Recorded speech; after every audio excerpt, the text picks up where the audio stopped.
February is the shortest month of the year. It's true. But for me, a few hours in February on the 12th day of the year 1983 seemed like an eternity. The winter winds, blown by what the Weather Bureau later classified as the worst East Coast storm in 40 years, whipped the ocean into a fury. The ship I was on, the Marine Electric, was on its way from Norfolk, Virginia to a power station in Somerset, Massachusetts, carrying a load of coal. I, the Marine Electric's chief mate, have been a seaman since 1941, but in all that time, I had never been on a voyage like this one. Although a snowstorm was brewing when we loaded the vessel just a day and a half earlier, we expected a routine voyage. Neither my 33 shipmates nor I imagined then that we would share the most terrifying experience of our lives. On February 12, 1983, Robert Cusick set to sea aboard the SS Marine Electric, an antiquated bulk tanker used by the Marine transport lines for short trips along the Atlantic seacoast. The passage above was taken from Cold Comfort, a short story written by Cusick, retelling the last night that he sailed aboard the vessel. The 1983 sinking of the SS Marine Electric was one of the worst maritime disasters in U.S. history. Of 34 merchant sailors that set from Norfolk, 3 survived to tell the tale. Despite clear evidence of negligence on the part of the owners, blame for the accident initially fell on the crew. As chief mate, Robert Cusick played an integral role in the following investigation, with his word taken against the company that had employed him for years. The story I'm about to tell you is strange. A 60-year-old sailor stranded at sea, a decrepit warship sunk by a petty storm, an unprecedented investigation from the United States Coast Guard, a Canadian folk singer with a voice like thunder, and a tale of survival through hardship after hardship, all in the endeavor to rise again. This is the miracle of the Marine Electric.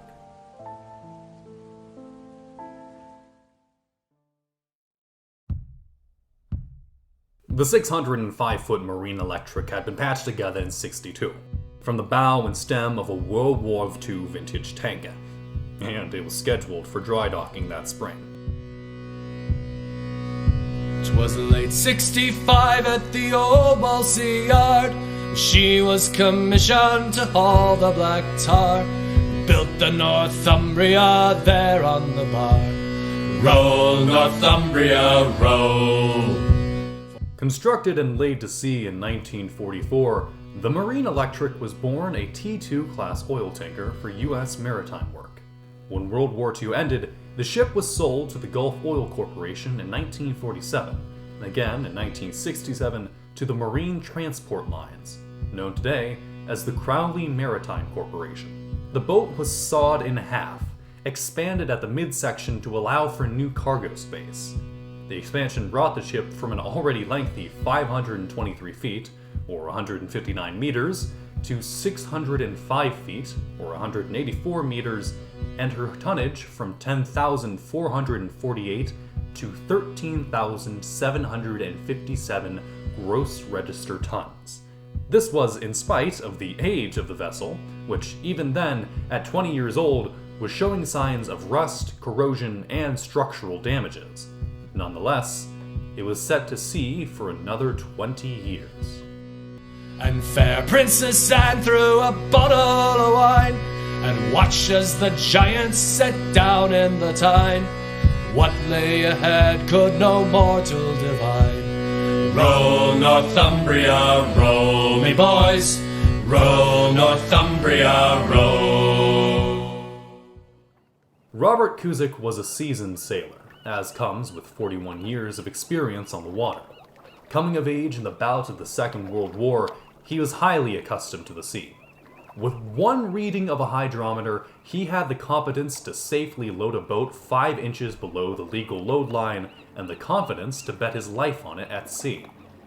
He set the mood for his crew, keeping hardened sailors and greenies alike in line and in good temper when a ship of his size normally might break into factions of engineers, cadets, mates, and the like. He had been offered a chance previously for the position of captain, but he declined. Robert preferred to work closer to his men. When loading the Marine Electric with nearly 30,000 tons of coal in the days before launch, a bulldozer accidentally tore a hole in the front of the hull. Normally, this would need a welded patch or even more serious repair operations, but the ship owners simply had a temporary cement patch put in place. Repairs would take time, and in a day and age when maritime work was scarce, time, more than ever, was money. It was not out of the ordinary that a command like this would be issued from the marine transport lines. Cusick recounted the poor conditions the ship was perpetually maintained to. The covers were warped and wouldn't seal, had improper gaskets, lacked wedges to force the panels together in a watertight way, and only had half the securing attachments they required. However, with little time and little choice, the crew made what repairs they could and prepared to set to sea. For late winter on the eastern seaboard, the ocean was unusually calm. It gave Cusick hope for their shoddy repairs and the voyage that was yet to come. So come all you good workmen, beware the command that comes down on high from the desk of a man who's never held steel or torch in his hands. Roll, Northumbria, roll!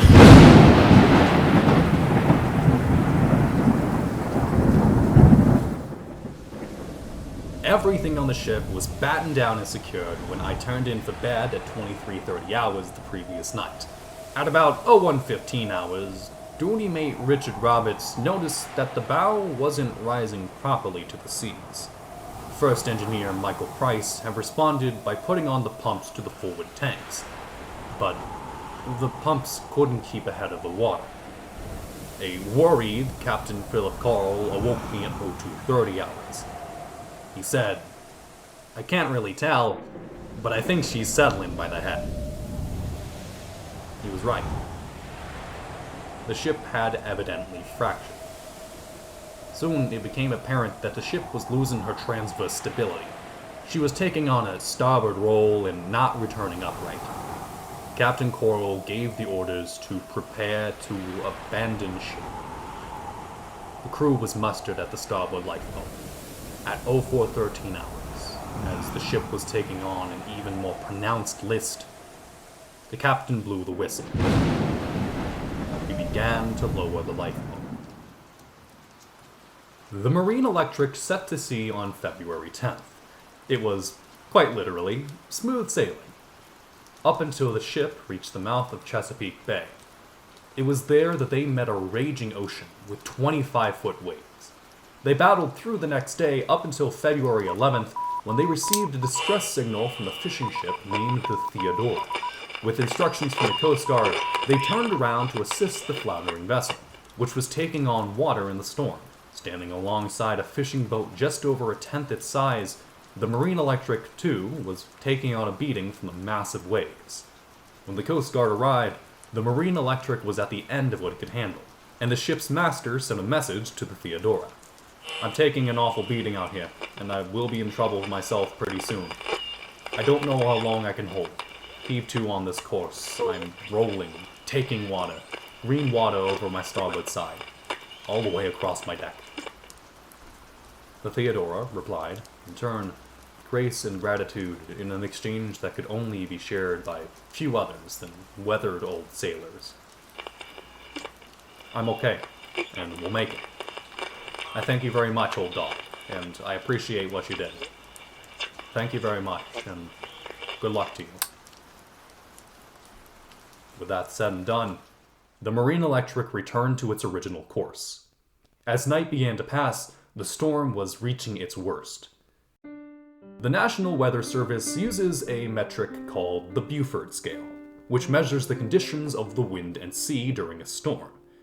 The weather that night was classified on the Beaufort scale as a gale force 10 storm, which translates to seas with waves from 30 to 40 feet high and 55 to 65 miles per hour winds. For scale, gale force 12 would be a hurricane. So here was this ship, a 40-year-old war relic which had been launched in need of major repairs and for 2 days had been battered by conditions 2 notches short of a hurricane, miles from land, in the North Atlantic, in February. The sea was cresting 20, 25 feet. I remember thinking that with the condition of the wind and sea and the position of the ship, there was only a slight chance of a successful launching. Seemingly instantly, the ship rolled right down on the beam's end. I found myself, along with most of the crew, trapped under the deck house in dark, 39-degree water. I attribute my ability to swim out from under the ship, while so many could not, to having done much snorkeling when I was a youth. I could hold my breath for long stretches. When I finally broached the surface of the seas, I was faced with a dim prospect. The night was dark as pitch, the icy ocean tumultuous, the air temperature a mere 29 degrees. I scanned the frigid air. The ship's smokestack was almost horizontal. I could hear the sea slopping against it. Cusick was held in testimony before the Coast Guard and the National Transportation Safety Board on February 18, 1983, 5 days after the Marine Electric sank. According to an article that day from the Washington Post, with his wife watching, Cusick raised his forearm upright and said the vessel went from a position where I was standing on the deck, and she went like that, and Cusick's arm collapsed to a horizontal position. In a hoarse voice, he repeated, "She went like that." Coast Guard Captain Peter Lauridsen immediately closed the hearing for the day, and shortly afterward announced that Cusick had been advised by his doctor in Boston to get medical care immediately. It was unclear whether he would testify further on Friday. I'd like to step away from the trial and sinking for a second to discuss another key figure in the story. His contribution was seemingly small, a single song, but it made one hell of a difference.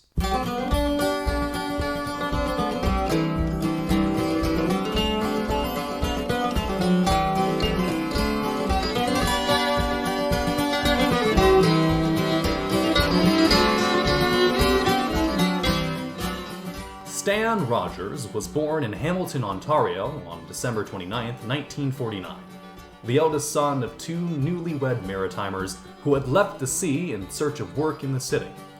This relationship between his parent and the maritime culture had a profound impact on Stan. He was a natural musician, taking to song and guitar at an early age, and he became engrossed in the folk culture of his native Canada. He was a giant of a man, strong and large to a burlesque degree. By the 70s, he had been in several bands, as a bassist and a guitar singer, with his deep, baritone voice capturing the hearts of those who had heard him. He had written and recorded several singles, but in 1977, he released his debut album, Fogarty's Cove. The album dealt nearly entirely with Canadian maritime life. His roots come full to blossom in this massive success for the folk music world. With such talent for the craft and a connection to the lore of the genre as a true Canadian folksman, he took the industry by storm and became a legend of Canadian culture in his own lifetime. In 1979, Stan released his 3rd album, Between the Breaks Live, on which was the song The Mary Ellen Carter.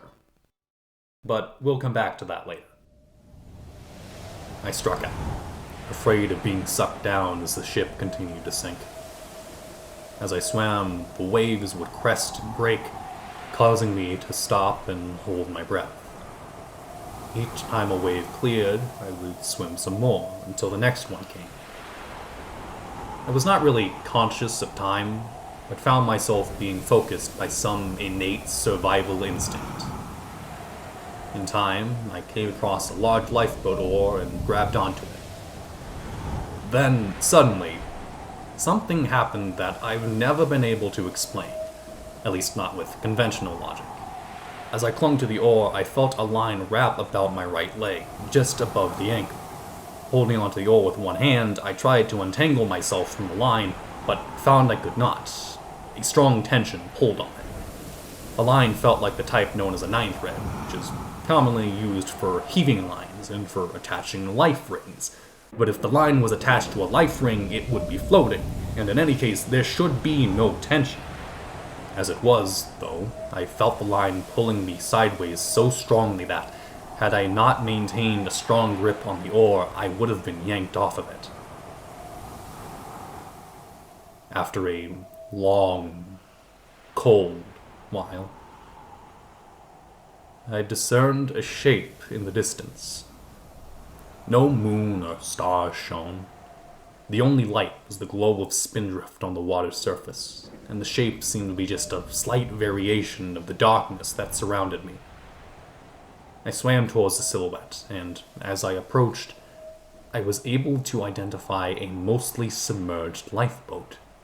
It was torn wide open, but afloat. No sooner had I climbed in and wrapped my legs around a thwart than a wave came crashing down, nearly washing me out. When it cleared, the bitter wind hit, and I realized that if I stayed in the open air, I would soon freeze to death. So, I submerged myself in a water-filled portion of the boat, wedged my body under a seat, and waited. The crashing waves took longer to clear from the lifeboat than they did in the open sea. When water inundated the boat, it took so long to flow out that I despaired of ever being able to breathe again. I was exhausted. Tempted to let go.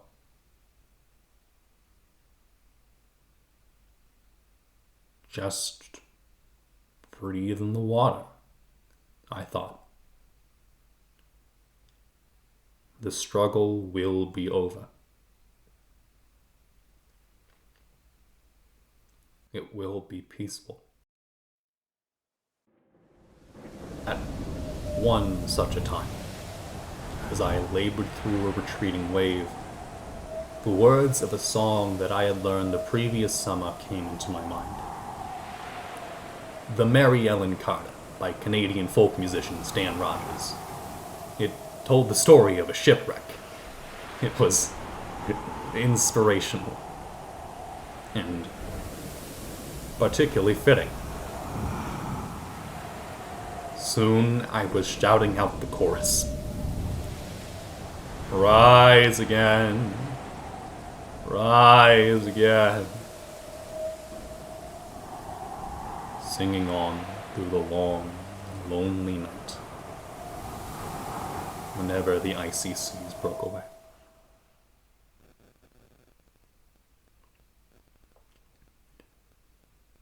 At about 0700 hours, with the sun just breaking on the horizon,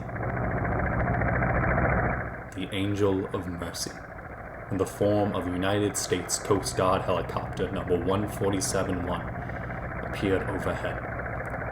The crew had spotted me like a grain of sand on a beach and plucked me from the freezing water. Aboard were the only other survivors. Paul Dewey was also able to swim out from under the ship, and third mate Eugene Kelly was on the bridge when the ship rolled. Also on board were the bodies of several of our shipmates. 7 were never found. 3 hours. For 3 hours, Robert Cusick sat in the North Atlantic Sea, freezing as the waves passed over him. By all accounts, he should have been dead. The water was mere measures above freezing and the air 3 degrees below. It's by no small miracle that he survived that night. Yet, he did. Here in this open stretch of turbulent wake, one lone sextagenarian sailor was clinging to his life by sheer willpower, half a lifeboat in a sea shanty alone. He was lost, tired, and exhausted to the brink of death, his ship and his livelihood sunk beneath the waves, his crew, his family, likely all dead or dying, and there, in what could have been his last moments, he made the conscious effort, the deliberate choice to survive. Robert Cusick was held alive by way of song for nearly 3 hours.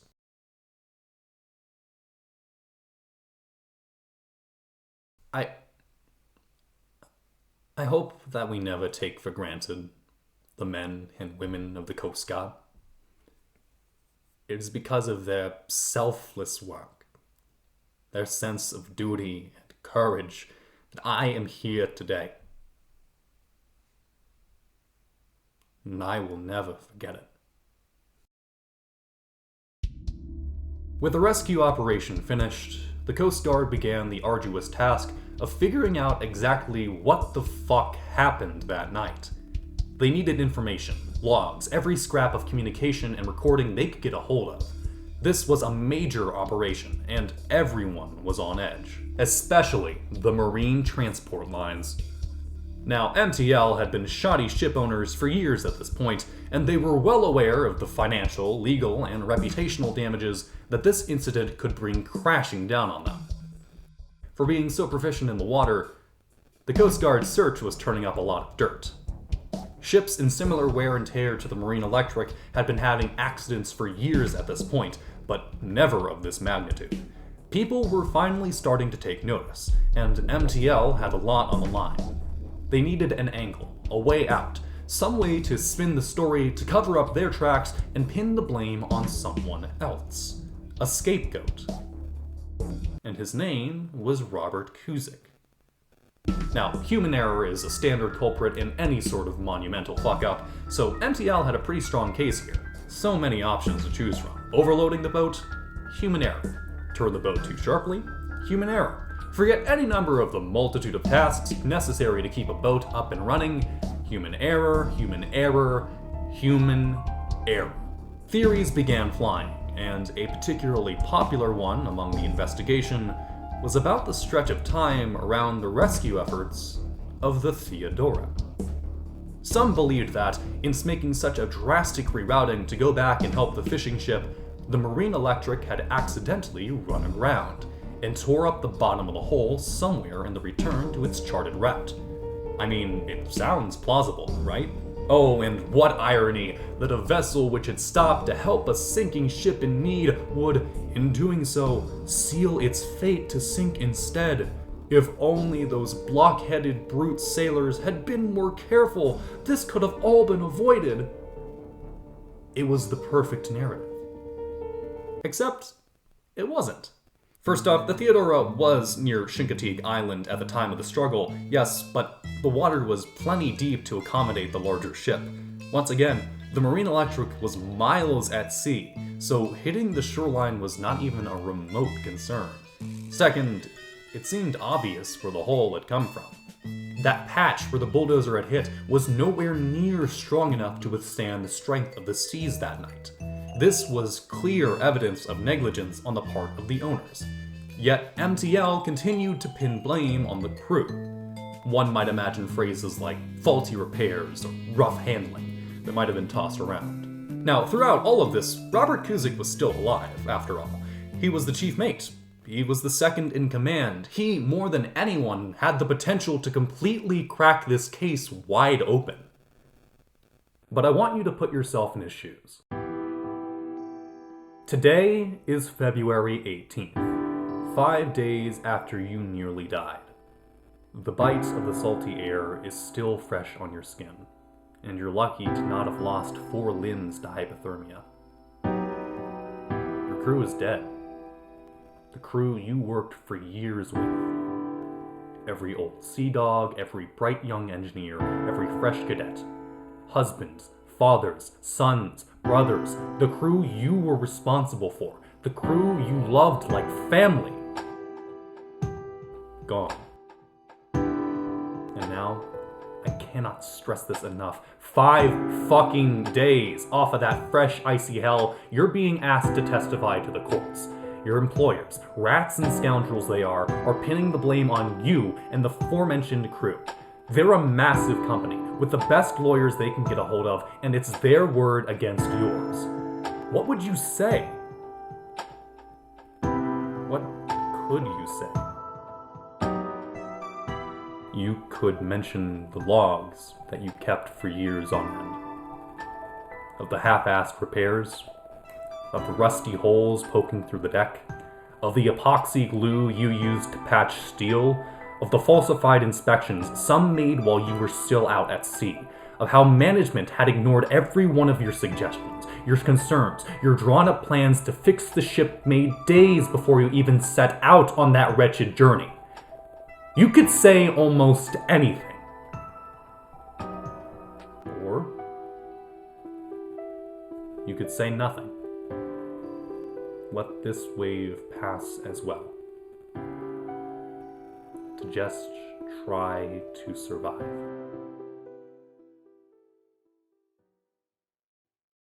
I want to go back to the Mary Ellen Carter for a moment. The song that Cusick sang while he was clinging to that lifeboat. It tells the story of 5 sailors set aboard a boat at sea in a fall storm. Due to the negligence of 2 crewmates, the ship runs aground. The other 3 work like hell to save her, all heedless of the cost. And the groan that she gives as she goes down, it causes them to proclaim that the Mary Ellen Carter will rise again. The owners write them off, not a nickel will they spend. She gave 20 years of service, then met her sorry end. They laugh them off and leave them without a job and on their own. But these sailors aren't done. They talk of her all winter, some days around the clock. She's worth $250,000 afloat and at the dock. And with every jar that hit the bar, we swore we would remain and make the Mary Ellen Carter rise again. Rise again, rise again. That her name not be lost to the knowledge of men. Oh, those who loved her best and were with her till the end will make the Mary Ellen Carter rise again. First off, I don't know if you got chills listening to that, but you should have. The lyrics are truly and thoroughly uplifting, and Stan Rogers' voice brings a tear to my eye with how beautiful it sounds. Second, you see the parallels here, right? A ship brought down in the middle of a storm due to the carelessness of those who should have cared the most for her. The employers turning on their workers, not only leaving them behind, but also ignoring their pleas and their input into the situation, despite their expertise. 3 men left alone to deal with the fallout. It's an amazing coincidence. The song goes on to tell of how the men raised the ship. They work through spring and hardy conditions to make repairs and bring her back up. They, once again, make the conscious effort and a deliberate choice to persevere through the challenges presented and do what they think is right for the situation. They see an opportunity and take it. Oh, and the laughing, drunken rats that left her to a sorry grave? Well, they won't be laughing in another day. And you to whom adversity has dealt the final blow, with smiling bastards lying to you everywhere you go, turn to and put out all your strength of arm and heart and brain, and like the Mary Ellen Carter, rise again, rise again, rise again. Though your heart it be broken on life about to end, no matter what you've lost, be it a home, a love, a friend, like the Mary Ellen Carter, rise again. I'd like to think that in that moment, and in many after, standing against the marine transport lines through a 6-year legal battle, Robert Cusick once again found strength in a song.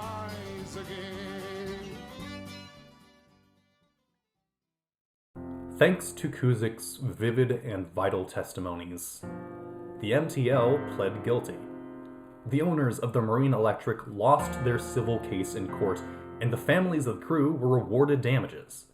The criminal felony charges for operating an unsafe vessel were, in the grand scheme of things, rather insignificant for a company their size. The fine was about $10,000, or $294 per crew member. But what really mattered here was that they were found to be at fault.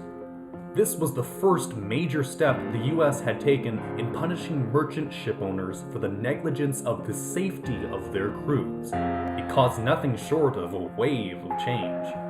The investigations into the sinking had produced a number of recommended changes for the Coast Guard. While not all suggestions were implemented, the 1980s saw the development of the Coast Guard's Rescue Swimmer Program to ensure that the Coast Guard would have the necessary resources and training to deal with similar accidents in the future.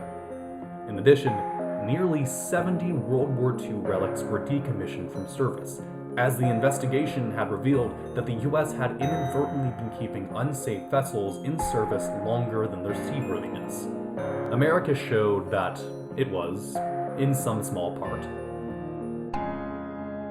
determined to never see another Marine Electric. Ultimately, it was decided that a loose anchor, held in place by more faulty safety systems, had flailed about and torn through the hull, one of many parts of the ship in blatant disrepair, though it should be noted here that any other number of factors may have contributed to this, not limited to that jagged hole in the hull from the bulldozer. The fact that the ship wasn't seaworthy was the fault of MTL. The Marine Electric still rests in pieces at sea. Yeah, rests in pieces, literally. To quote another Washington Post article from July 1983, where a diving crew was set to explore the wreckage, the bow of the 605 converted World War II tanker lies capsized and fractured. Her after section, toppled to starboard, is half buried in an undersea dune. More than a mile to the west, gutted of bulkheads and open to the sea, lies the 3-cargo hold midsection, 2/3 as long as a football field and 4 stories high, colored only by marine growth and rust. The amount of damage is among the worst I've ever seen, said diver Jeremiah Shassoon of Waldorf, Maryland, last week after 28 dives at the site. Out of some 300 wrecks he's explored, he said, except for those sunk by explosions, I've never seen a ship so totally torn apart. In 2013, Chincoteague Island Waterman's Memorial was raised in honor of not only the crew of the Marine Electric, but all of those who had lost their lives in service at sea, be they sailors, fishermen, servicemen, or otherwise. A massive wooden cross overlooks the ocean on the island where the crew of the Marine Electric had stopped near to help fellow sailors in need. It stands as a monument, not just to the hardships of those who take to the water, but also to those who stop at nothing to do what is right and what is needed. Following that experience, I lived as I had, on the seacoast in Scituate, Massachusetts. But storms were never the same for me afterward. Every time a gale threw waves crashing on the beach, I, snug in the house, would return to the early hours of 12 February 1983. I'd remember the seas washing over the lifeboat, holding my breath until they cleared, knowing how easy it would be to just let go. And I'd remember feeling a mysterious guidance, being buoyed by a song. Next time that the wind starts howling, I'll be thinking of the crews of the Coast Guard, out in their cutters, risking their own safety. And I'll consider their motto: you have to go out. But you don't have to come back. Perhaps the third and final trial Cusick faced was a bit quieter. Not an unforgiving sea, not a spineless corporation, but instead the trauma of it all. In the passage at the end of Cold Comfort, Cusick recounts the difficulty of returning to life after his ordeals. Though I could find no outright statement of it, it's obvious that an event of this kind would undoubtedly scar the mind, and the traces of his trauma are littered throughout the story. Post-traumatic stress disorder comes by many ships to many ports, in many ways and in many forms, and it leaves a lasting impact on everyone around the person afflicted. I'm no expert on the topic, and I'll try to keep from overstepping my bounds in that regard, but I still believe that this is an important part of the story to tell. Many men, when faced with what Cusick had undergone, would not have been able to cope. Even with as much as I have read into this man's story, I still can't fully put myself into his shoes. The fight to persevere did not end when Cusick found the lifeboat. It did not end when he was taken in the basket up into the arms of the Angel of Mercy. It did not end when the court delivered the sentence and justice was served. The events of 12 of February 1983 stayed with Robert Cusick for the rest of his life. I'll say it once again. It was a conscious effort. He deliberately chose to persevere. Robert sent a letter in later 1983 to Stan Rogers, describing what had transpired and what his song had meant to him. In response, Stan invited him out to a concert to watch him perform it live, and to meet him in person. It was the second to last concert that Stan ever gave. On June 2nd, 1983, the world lost Stan Rogers and 22 other passengers to Air Canada Flight 797. A fire in the washroom filled the cabin with smoke, and upon making an emergency landing, a flash fire consumed the cabin with Rogers still inside. Various urban legends ascribe some mythical death to Stan, that he carried 2 men out through the flames before going back for more, or that he used his booming voice to shout out directions through the smoke and haze. Ultimately, they're just tall tales. But it really doesn't matter. That's just the kind of guy Stan was. When Rogers' family was making the documentary of his life, One Warm Line, they asked Cusick to tell his story as well. I highly recommend you search it out for yourself. There's so much about Stan that deserves to be told, but now isn't the time. Arise and be merry, and sing out while you can. The world will never see the likes of dear old Stan. But ultimately, how does our story end? Robert Cusick spent the rest of his life alongside his wife, Bea, and his daughter, Carol. On September 12, 2013, Robert Cusick passed away at the respectable age of 90. He went in his sleep, peacefully. And honestly, he deserved it. His story is a demonstration of perseverance to the highest degree. His decision to not only endure, but completely overcome the hardships that he faced ultimately saved lives of countless American sailors and citizens. Though trauma may be an ocean unforgiving, Robert Cusick, the Marine Electric, Stan Rogers, and the Mary Ellen Carter all show that we must choose to rise again.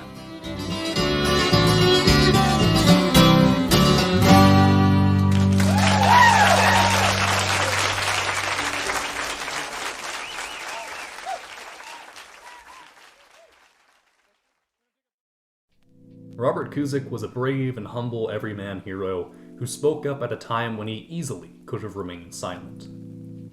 That quote is from Robert Frump, one of 2 reporters charged to cover the story of the Marine Electric in the original investigation. Frump was a large part in getting the story of Cusick and his crew the coverage it deserved. In 2002, he republished his findings and the greater story of the Marine Electric in his book, Until the Sea Shall Free Them. Though I haven't been able to get a hold of it, from what I've seen online, it's an amazingly written book. I haven't even begun to scratch the full details of what surrounded the sinking of the Marine Electric, so if you want to learn more, definitely start there. Anyways, this was a bit of a new thing for me. This is the longest script I've ever written, and I know recording and editing this will be a monster to handle, but I really want to make more content like this. I'm currently a member of a collegiate forensics league, which, if you don't know, is a lot like high school speech and debate, but without the debate and in college. We compete to deliver lots of orated programs like this to audiences around the country. We discuss all sorts of important social issues like climate change and why golf courses suck. While none are as long form as this, more in the range of like 10 minutes, this was actually spawned from a piece I ended up scrapping earlier this year. Since the national tournament for 2020 was cancelled due to a certain pandemic, I'm going to be modifying my speeches for this sort of video essay format. They'll probably be a lot shorter, but I promise, they're every bit as interesting. So with that out of the way, and as I reach the bottom of the 12th page of the script, I'd like to thank you for watching, and ask you to hit that subscribe button. I'm not making this stuff for my own health. I make stupid edits and other less serious content too, so give it a shot. Anyways, thanks again, and peace out.